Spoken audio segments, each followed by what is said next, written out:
Okay, ladies and gentlemen, we're back again here at the Bahá'í House of Worship.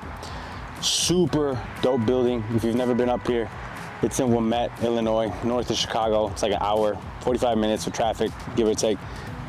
The structure itself is amazing.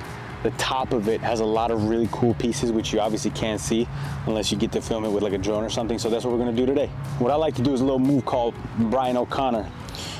You're going over the building, but you twist the camera as you keep going, so you get a real scope of the top. And if you've ever seen Too Fast, Too Furious, it's after the move where he's driving the Evo and he spins around and starts driving backwards.